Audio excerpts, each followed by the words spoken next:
মৌলভীবাজার জেলার আকাশে এখন বইছে হেমন্তের শীতল হাওয়া। বিকেল নামলেই হালকা কুয়াশায় ঢেকে যাচ্ছে চায়ের রাজধানী শ্রীমঙ্গল সহ জেলার সব উপজেলা। প্রকৃতি জানিয়ে দিচ্ছে শীত দরজায় কড়া নাড়ছে। চা বাগানের পথ ধরে ভোরবেলা শ্রমিকদের গরু নিয়ে হাঁটতে দেখা যায়।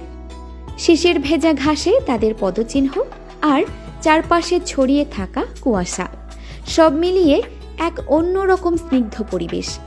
সকালের সূর্য যখন ধীরে ধীরে উঁকি দেয়, তখন চা পাতার ওপর ঝিলমিল করে ওঠে শিশির বিন্দু। নদীর ধারে ভেসে বেড়ায় হালকা কুয়াশা, পানিতে সূর্যের আলো ঝিকমিক করে। প্রকৃতির রূপ যেন মুহূর্তে বদলে যায়। দূরের টিলার মাথা, কাছের ঝোপঝাড় আর মাঝখানে বিস্তৃত চা বাগান, সবকিছুই ঢাকা পড়ে সাদা আস্তরণে।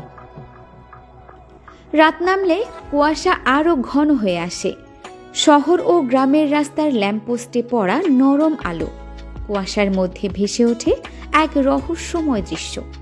রাস্তার পাশে ধূসর ছায়া, চা বাগানের টিলার প্রান্তে মৃদু আলো, সব মিলিয়ে রাতের চিত্র যেন কোনো প্রাচীন চিত্রকথার মতো।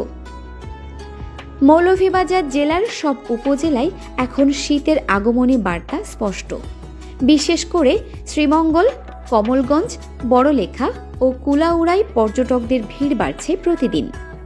প্রকৃতিপ্রেমী ও ভ্রমণ পিপাসুরা দেশের নানা প্রান্ত থেকে ছুটে আসছেন এই অঞ্চলের মনোমুগ্ধকর দৃশ্য দেখতে। মৌলভীবাজারের বিভিন্ন হাওর, বিশেষ করে হাকালুকি, কাওয়াদিঘি ও বাইক্কা বিল শীতকালে অতিথি পাখির কলকাকলিতে মুখরিত হয়ে ওঠে। আবহাওয়া অফিস জানিয়েছে জেলার তাপমাত্রা ক্রমেই কমছে। নভেম্বরের শেষ সপ্তাহেই মৌলভীবাজারে শীতের পুরোপুরি অনুভূত হবে। চায়ের পাতার সুবাস, নদীর জলে সূর্যের প্রতিফলন, পাখির কলরব ও কুয়াশায় ভেজা সকালের নীরবতা, সব মিলিয়ে মৌলভীবাজার এখন এক জীবন্ত রূপকথা।